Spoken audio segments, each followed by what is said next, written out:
Here's a bubbly little tale of Titanic terror. I call it Prairie Schooner. Mildred Jackson flung open the door of her house and squealed with joy.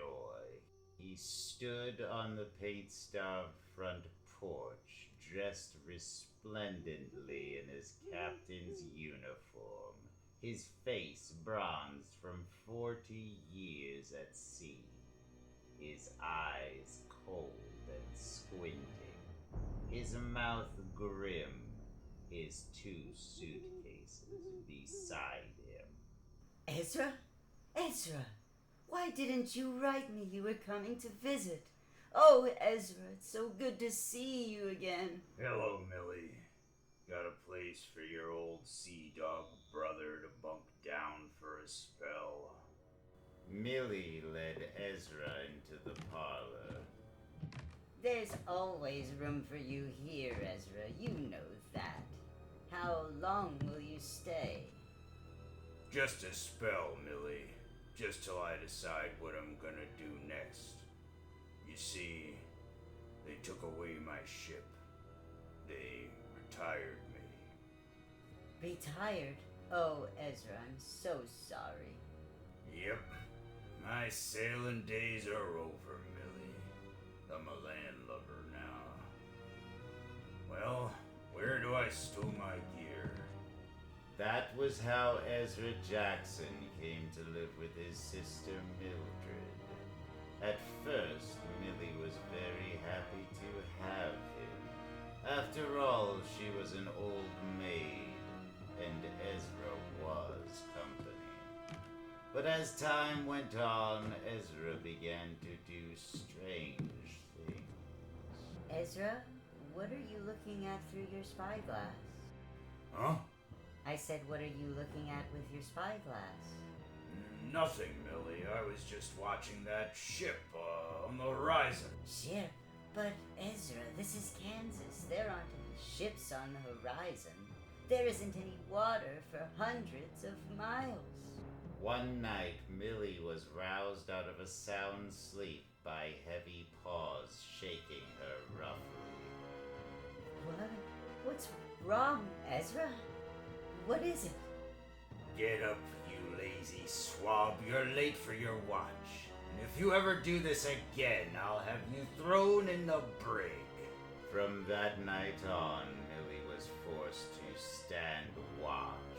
She had to move through the halls of the old house from 2 a.m. to dawn, carrying a lantern and shouting. Louder, you blithering idiot! Louder! 8 bells and all's well. It was obvious to poor Millie that her older brother was ill, mentally ill. The shock of being retired had been too much for him. His mind had snapped. He fancied himself at sea again. The house his ship, and she his crew. You call this clean? I want this deck scrubbed till I can see my reflection. Understand? Yes, Ezra. Don't Ezra me, it's yes, Captain Jackson. Remember that. Now get to work, you bilge rat. Yes, Captain Jackson. Millie had been a school teacher in her younger years. She'd worked hard and managed to save a small amount of money. She'd used part of it to buy the house she now lived in. The rest she'd invested wisely, and she'd been able to live comfortably. But with Ezra's arrival, her meager income was not enough.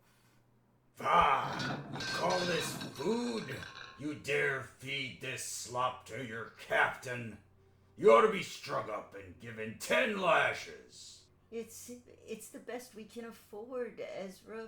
Please try to understand. I understand one thing, you galley pig. Either the food improves or it's irons for you. And it's Captain Jackson. You hear? Yes, Captain Jackson. So Millie was forced forced to earn extra money to augment the small income she derived from her investments. She had to take in washing. Where in blazes are you, you sloppy sea cook? I'm in the cellar, Captain. I'm doing the ship's laundry. Ezra came down the cellar stairs, screaming. You're below, you dumb landlubber! Not in the cellar! Below!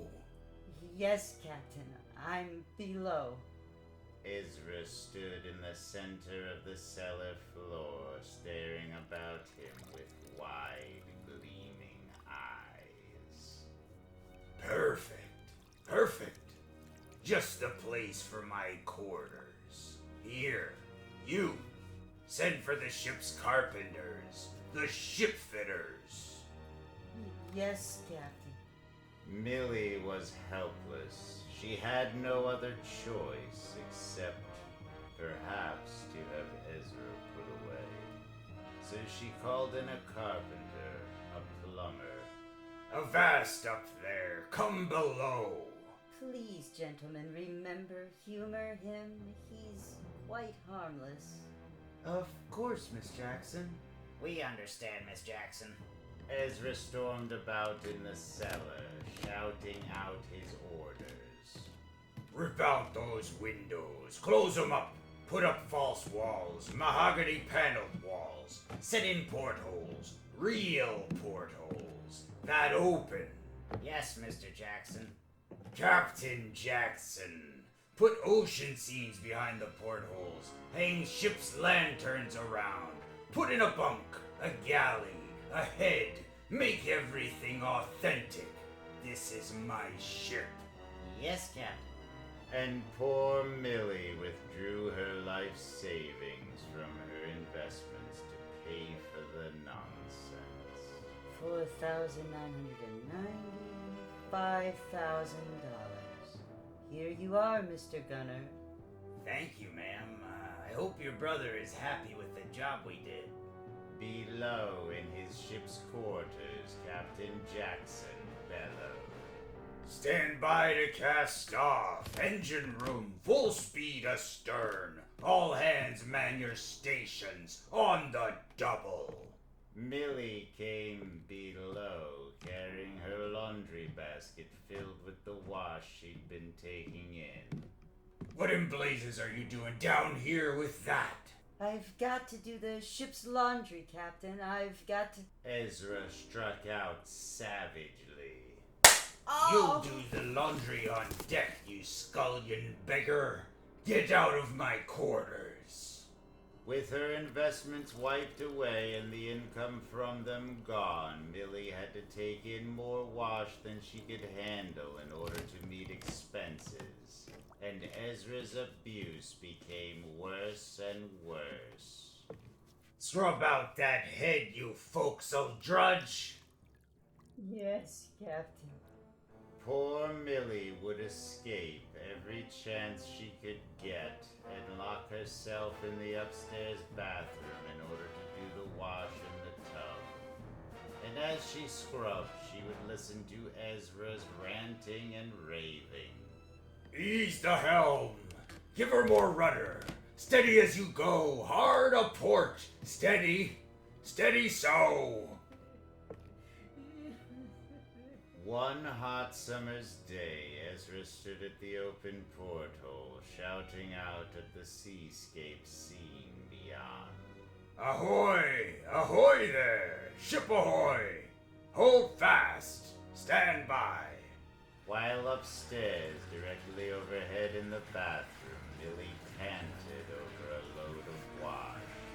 The hot water running into the tub over the soaking clothes sent up clouds of steam which filled the locked bathroom.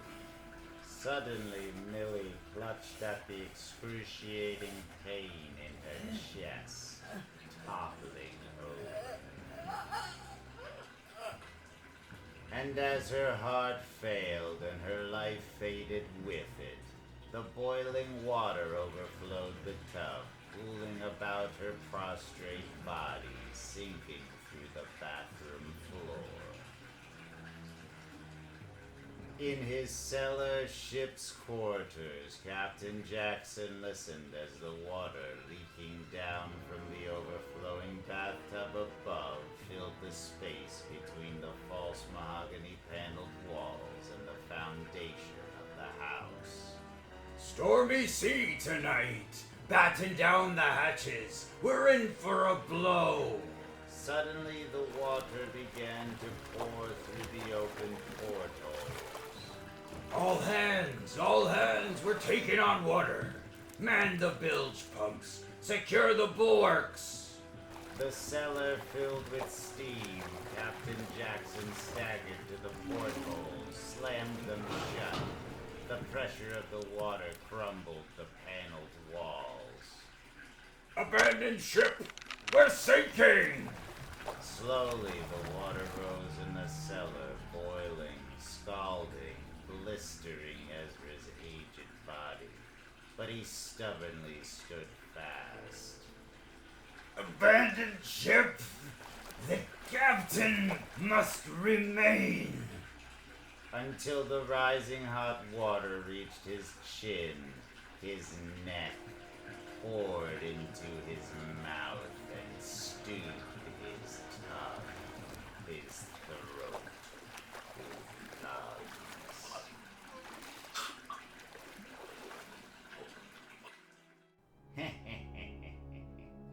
Yep, kiddies, that's my morbid marine offering.